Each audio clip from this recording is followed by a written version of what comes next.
ó yá gbogbo ẹ̀yin tèmi ẹ súnmọ́ bí ẹ jẹ́ ká lọ rèé kí Ọlárewájú ìránṣẹ́ Ọlọ́run pàtàkì táyé ń fẹ́. Bàbá Emẹ̀ bàbá ẹ̀yinjú olówó orí Fadékẹ́mi onílọ́jọ́ ìbí ẹ̀. Lárewájú o Ọlárewájú ọmọ Ẹfúnúgà. Àbá Ọ̀yọ́ a kí ọ kú oríire fún tọjọ́ ìbí òní. Ẹ̀mí tó ṣọdún èyí á tún ṣe tẹ̀mí ìlágbára Olúwa òní ṣubú dàánù níròtì. Níbi ká bá ní dámọ̀ràn ní tẹ̀ríntẹ̀rín tọ́lárewájú ọmọ Ẹfúnúgà ni. Olùṣọ́ àgùntàn pàtàkì táyé ń fẹ́ níbi ọ̀rọ̀ gbé ta kókó kágbani níyànjú níbi ọ̀rọ̀ gbé ṣòro ti pásítọ̀ Lanre ni. Pásítọ̀ Lanre ìwọ ti ṣọdún èyí pẹ́pẹ́ lọmọ owó ń ṣe nílé arọ́ o àtẹ̀pẹ́ ní kẹsẹ̀ rẹ̀ ó tẹ̀ràn lágbára Olúwa. Gúnugún ò ní kú ní rèwerèwe àkàlàmàgbò ò ní kú ní màjèsí.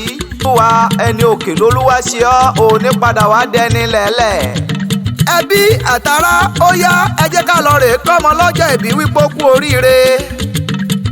Ọlárewájú o Olúwa ò gbé ayé rẹ̀ lórí ọlọ́rẹ̀ ọ̀tá ń bínú. Ẹni ọ̀rọ̀ rẹ̀ bá ń bínú ọmọ Ẹfúnúgà dákun má bá ń bẹ̀ ẹ́ jẹ́ ó bínú. Bó bá yọ kẹ́lẹ́kẹ́lẹ́ wọnú òṣùpá ó dá mi lójú ọ̀rọ̀ yàn ni á wá fẹsẹ̀ kọ́ gbòǹgbè ọ̀nà. Bó bá wá sáré títí tí ẹ jẹ́ kó sáré kó fapá yagi. Àyàngá sí ẹni bá ń bínú ẹni tó Olódùmarè ọba mi nífẹ̀ẹ́ sí lọ́jọ́ gbogbo. Ọlárewájú Èdùmàrè ti ṣe ọ́ lóṣùmàrè tó tàn káyékáyé. Ọlá ilé rẹ̀ ò ní gbẹ ò ní toko gbé sóko ò ní tájò gbé sájò.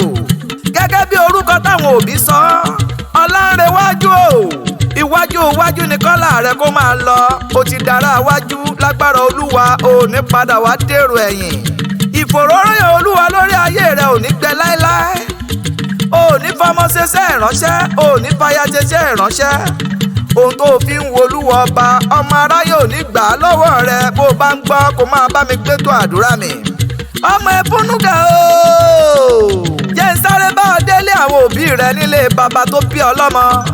Ìjẹ̀bú alọ́rẹ̀ o ọmọ arójoyè ọmọ alágẹmọ ògún wọ̀yọ̀wọ̀yọ̀ ọmọ aládìyẹ ògógó mọ́gà tó lọ rè yé kìgbìkìgbì bẹ́ẹ̀ yàwó ọmọ adìyẹ bàlókù òmìmímì ara òrọ̀kùn ara òrọ̀ adìyẹ ọmọ ń ṣe ni òyọ̀yọ̀ ń yọ̀ òyọ̀yọ̀ má yọ̀ mọ́ ohun tó ń ṣe ni bẹ́ẹ̀ ni ò lè pa ni.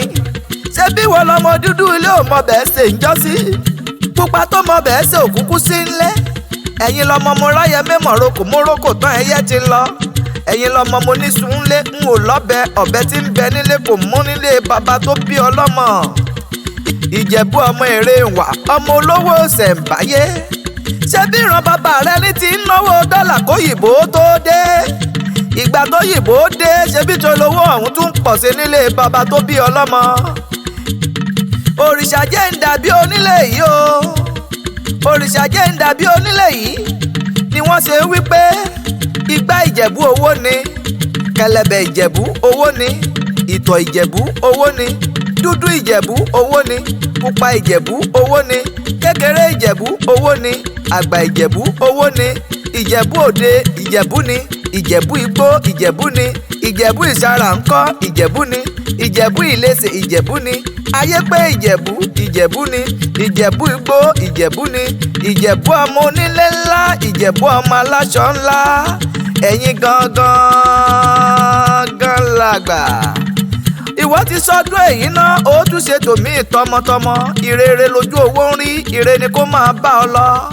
Ìwòye ọdún tó ń bọ̀ kó tún máa ṣe tòmí pẹ̀lú ìdẹ̀ra nínú ọlá nínú ọrọ̀ àti nínú ìfòróróyàn tí ò wọ́pọ̀.